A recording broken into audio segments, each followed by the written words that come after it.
What's up guys, welcome back to Seiya Awakening. We're back for another new character review, and this time we have DEATHTOLL Cancer. He is the latest saint in the game, he has a couple of different functions that he can fulfill, and he's also, I think, the third character from Next Dimension.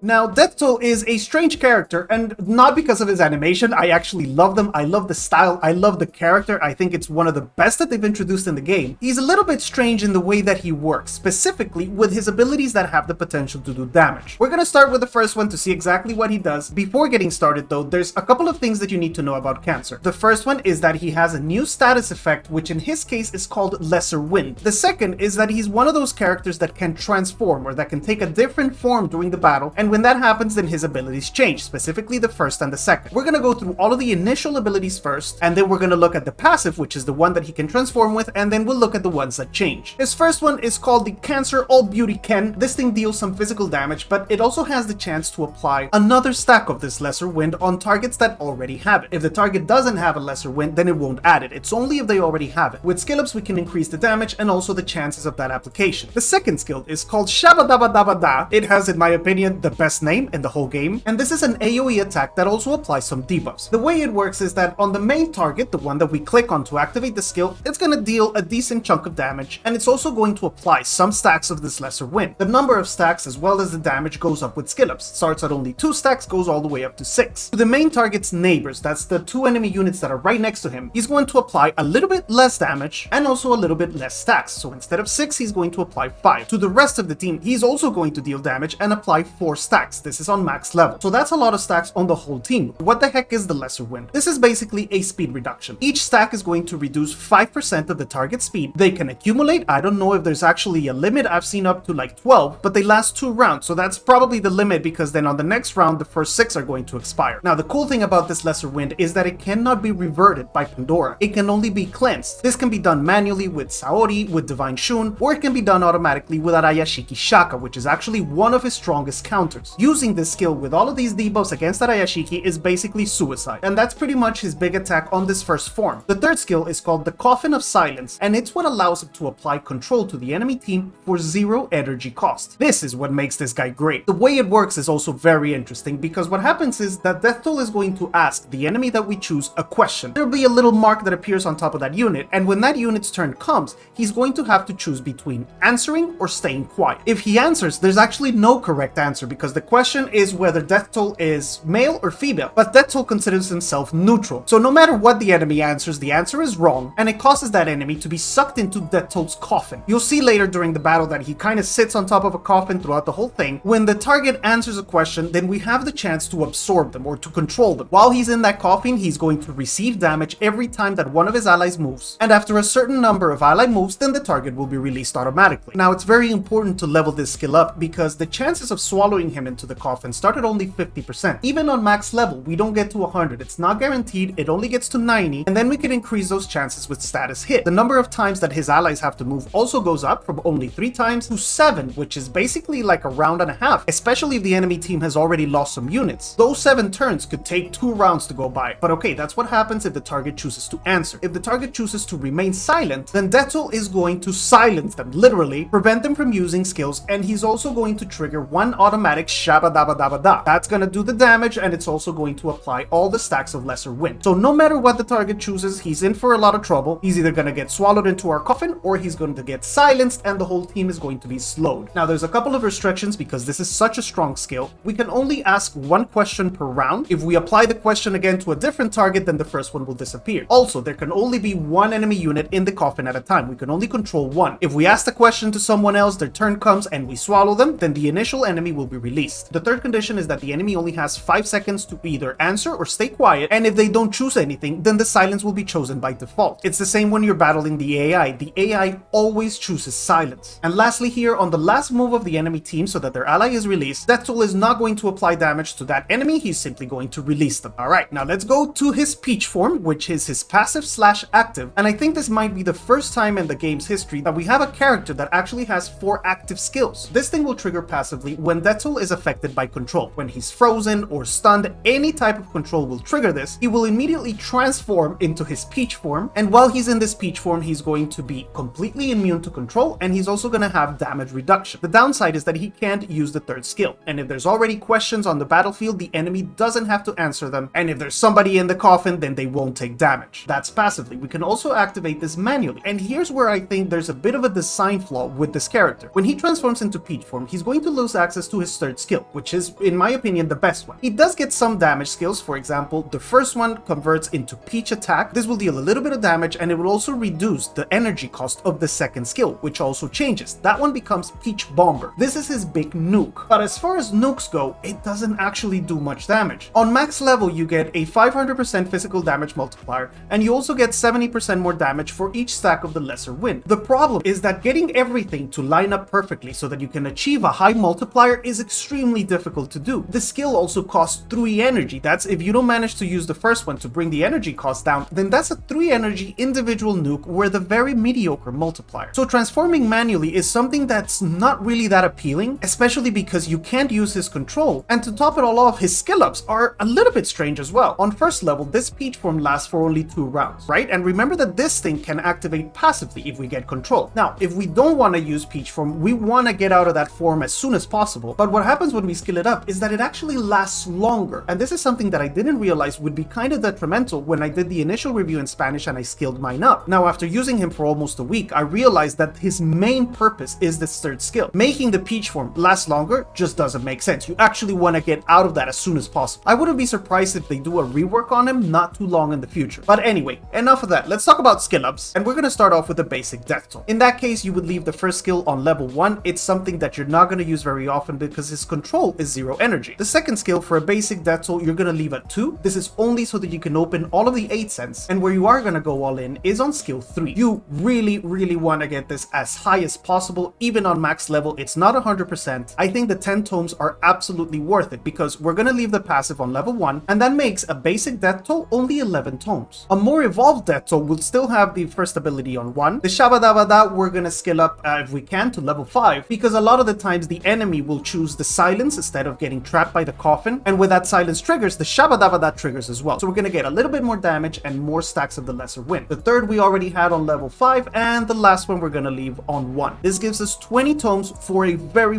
effective death toll. Now, in the Spanish review, I recommended skilling up the 4th skill, but the more I think about it, the less sense it makes. If I could, I might actually extract these tomes, because it's something that is very rarely used, and when it's used, I don't want to stay in this form. I want to go back to normal so I can control again. So the super death toll can actually stay at 20 tomes as well. Now, if you are a super high level competitor, you might want to skill up the first one, but the 4th one is something I have a feeling they're going to change.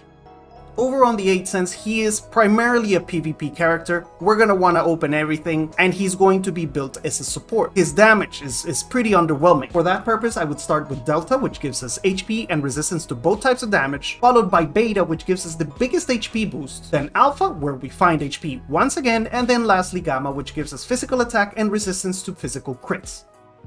Moving over to his Cosmo, he is actually a pretty flexible character. His main purpose in life is going to be to control, so we have to make him resistant so he doesn't die as easily, and we also have to make him fast because nowadays everything is about speed. In solo, the primary options would be Flower Ring and Chalice, granted that we can get some speed substats. I can't, so I actually had to go with White Mist. It gives him a lot of defense, a lot of resistance as well, and if you can find some speed substats, then it's better to equip this with 3 speed substats than Flower Ring with no speed substats. In the yellow, it's going to be the same story. We're going to be looking for that wonderful speed. If we can do Spirit Print or the Cross, they are the primary choices right now. They're a little bit hard to get those, so there's other things that would fit him as well. The status hit is not wasted, so classic Seiya will work, while in the blue we're going to look for speed and again resistance to damage. I chose Gardenia because it gives me exactly that. It also gives me HP, and the difference between this and New Moon is only about 29 speed. Moving on to Legendary, he is going to be a support, so he can use a lot of different Cosmo that bring something else to the team. team. You could equip Iris, which gives him a speed substat and speed for the whole team as well. He could be your carrier for Marsh Fairy, although this one doesn't give you a main stat of speed. And I've chosen to go with Mandala because it gives me exactly what I need, and it also gives me 15% damage resistance. That's to all damage. In substat, like we said guys, it's very simple. Speed everywhere, HP and defense so you stay alive. A little bit of status hit won't hurt you. The skill tops off at 90%, so we do have to complement it. And then other than that, if you find some physical attack, you can throw it on there, but really his damage is not worth it. Teams is another subject that we could spend a lot of time on because he uses 0 energy. He also tells you coming soon. I have no idea what he's talking about. But the fact that he can control for 0 energy means that he fits in everywhere. If you have a low energy consumption team, throw him in there. He works amazingly well with Evil Saga because Evil Saga typically will eat all of our energy during the first 2 rounds. With DEATHTOLL, that doesn't matter anymore. We can actually still apply control. On the other side, if you have a team with high energy consumption, it will work as well because he doesn't need anything, so the rest will be left to the ones that do. If you want to go full disgusting and you love control teams, then he will also pair with Yoga DC, with Ayakos. That's 3 controls for only 2 energy. Still leaves you enough for like Hashun or June or something. And he's also decent with Lune, because Lune can buff him. When the enemy chooses the silence, he's going to apply his AoE, and that's going to spread a lot of burns, making Lune hit much harder. His weaknesses in the game are going to be that he's very, very squishy. For an S rank, he has a B in life, an A in physical defense, and a B in Cosmo defense. It's very easy to one-shot him. It's kind of similar to what happens with Divine Yoga. They're very fast control units, so they're going to move at the beginning of the round and they're going to fall out of Hashun's healing. They're also squishy, so it takes maybe 2 or 3 attacks from the enemy, that control unit is done, and then he basically just did one thing in the first round. The other weakness is enemies that can move a lot of times. Here we have Divine Cloth Milo. Remember that the Coffin releases its victim after a certain number of enemy moves. If Milo moves 4 times, then that's already half of our control is gone. Artemis with the Brilliance is the same. Every time they move, our control is going to count down. There's an actual countdown on top of DEATHTOLL, and Artemis with Brilliance can trigger that very, very quickly. Now, going back to Milo DC before I forget, DEATHTOLL is actually fairly strong against him. He can't silence him, but what he does is that he silences somebody that moves before Milo. That enemy has to choose between Coffin, which sucks, or Silence, but when that Silence triggers, so does the AoE, and that AoE can unhide Milo. You can then follow up by marking him with Thanatos. So Milo is a weakness, but he's also strong against Milo. Alright, and before we see some demonstration fights, what we're gonna do is talk a little bit about his interaction with other crazy units in the game. For example, a lot of things that have passive work in mysterious ways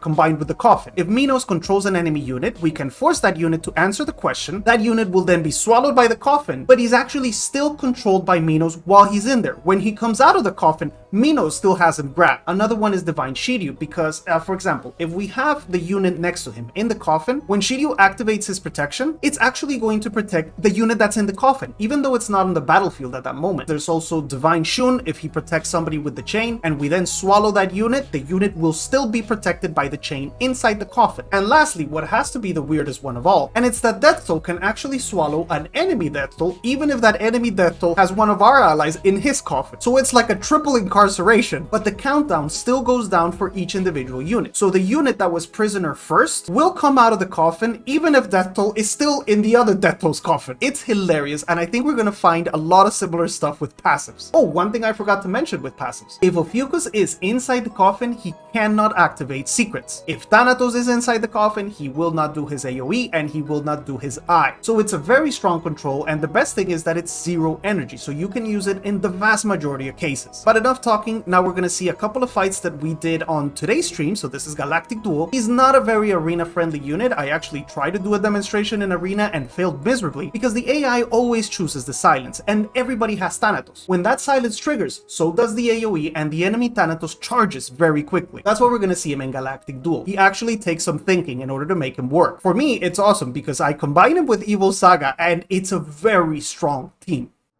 Very good, very well, Mondongo English review, okay? Maybe this team will work. What does he use? He's got Ichi, Artemis, Nandato. No Artemis. Wait, Hashun. Oh, crap. Yeah, we go with, but then Mew doesn't make that much sense, huh? Whatever. We're gonna try, alright?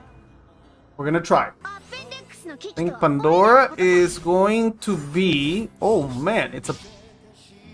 Whoa, this Thanatos is faster than my DEATHTOLL. Are you serious, bro? I mean, Cannon is dead, but... Wow, my speed sucks. My speed totally sucks. Alright. Canon is dead. Who is she going to Boboration? Who is she going to Boboration? Who's she going to transform? Because we're going to use Death Toll to silence the Shion and prevent the shield on Milo. Boboration Shun. Boboration Shun. But now he can't mark Shun. So he's going to mark my Thanatos. Thanatos is dead. Okay. Thanatos is dead next round. There's nothing I can do to prevent that. But I can silence this guy. 0 energy control. And I, unfortunately, his Pandora is dead too. I can't mark Milo. It doesn't matter who I mark because my Thanatos is dead. So whatever. Thanatos is dead. Now this 0 energy silence. Oh, he doesn't go for the silence. He goes for, he chooses the coffin. Huh. Interesting. Zero energy heal from Pandora. So he goes in the coffin. He's going to be here for like a turn and a half because one of his units is already dead. And we're going to hit him. It's a little bit of damage. It's not too much, but we're going to hit him every time they move, which is going to be quite a bit because of Milo. Ovation! Power of the Baba. Nice. Okay, so he's not going to get that many turns. Prafata Prafata. He hits my Boborea. Prafata Prafata. Okay, now, he chose not to kill my Boborea. No, don't do this, bro! Chewbacca! I mean, very good demonstration, because that silence messed him completely up. Okay, so it's a bit that maybe we showed 2 fights, because that was actually a very good demonstration of the combination between Evil Saga and Mortadella. We're gonna try again, alright? Ah, man, if we ban Artemis, he might use this. Let's ban Artemis. He bans Thanatos, okay. Do we go double protect? Let's go double protection. We have, whatever, let's do it. Okay, the first one was really fast. Yes, okay, so Canon is dead. Alright, and everybody else is 0 energy except Hashun. So that's why this combination is so powerful. I can still get a control off. Now, he's going to hide. He hides Iki. I'm going to silence Shiryu, I think.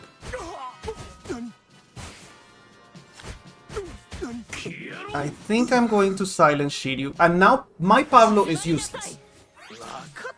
Now my Pablo is useless. Or I silence Shun, and this Iki is not going to be in protection. He's going to eat the attack from Isaga at the end.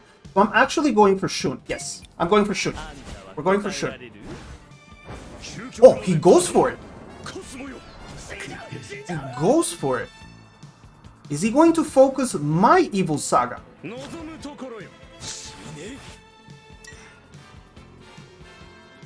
Oh, he goes for Shun.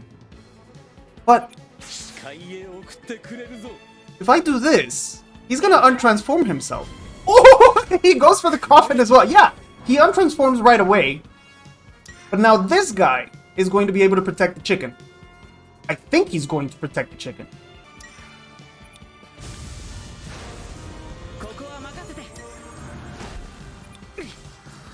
I think he's going to protect chicken, maybe.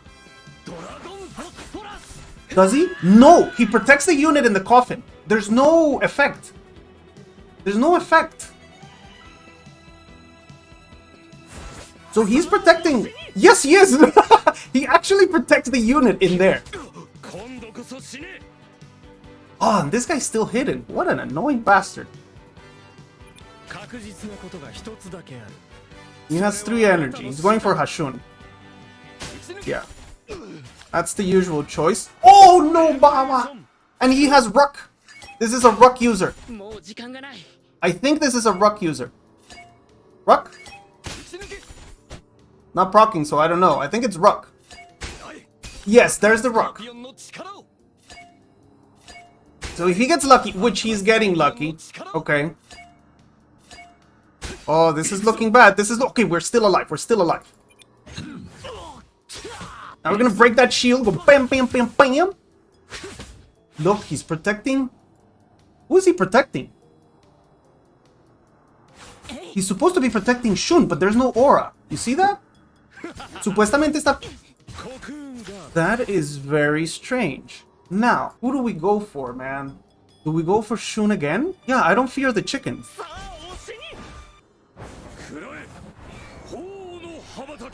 I don't fear the chicken.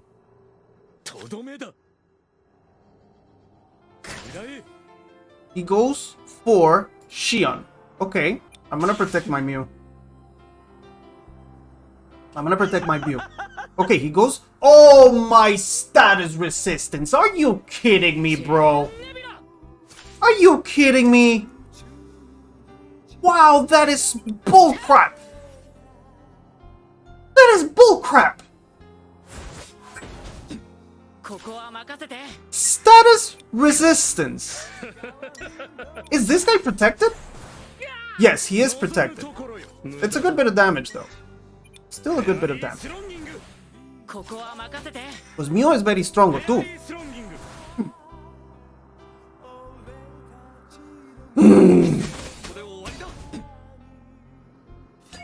Oh, and here comes the 100,000 attacks with Brook.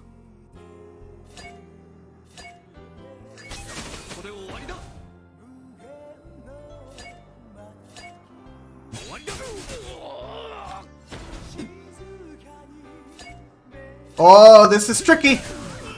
This is tricky. Hashun dies. He has one more turn. Unless he procs rocks, then it's 2.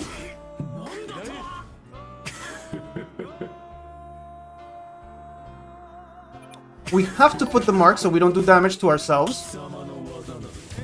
Now, the question is, can this Shun save the chicken at this point?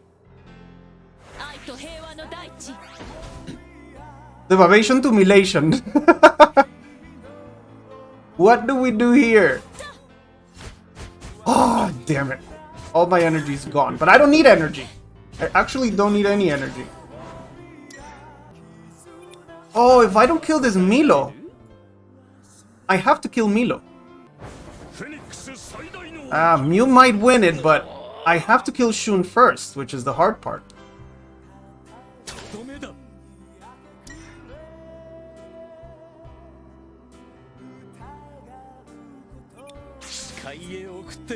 Oh, he saved him.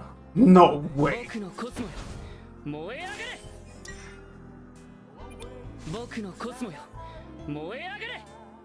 Can we swallow him? Wait, what happens here? Oh, he goes for the silence.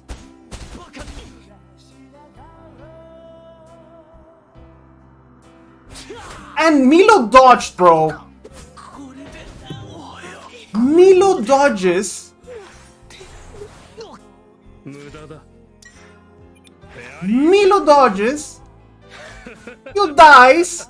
But Milo has a bunch. Oh, but reflect. We have reflect for Shun. Is it gonna be enough? Probably not. What's gonna happen here? What? This is such a difficult. Oh, he dodged again. He dodged damage. Oh no! No, no, no, no, no! Unsure of course of action. Unsure of course of action. No, we win. Yes! The enemy has surrendered. GG. And that's gonna be it for today, guys. I hope this review is useful. DEATHTOLL is, in my opinion, a very interesting unit, a very effective control, but he does have his counters like most units in the game do. For example, a Divine Yoga that's faster than him completely nullifies him, but a Divine Yoga that's fast nullifies pretty much anyone on the battlefield, so it's not a specific weakness to him. It's just he's vulnerable to the things that a lot of other units are. Fast control and one-shot. I've been using him pretty much non-stop since we got him last Wednesday, and after I switched him to a full tank build, he has worked a lot better. So definitely damage is not something that's worth spending resources on for him. I'm gonna say goodbye here for today. If you haven't already, please remember to hit like, subscribe to the channel, ring the bell so you don't miss any videos, and I'll see you guys again very soon. Bye!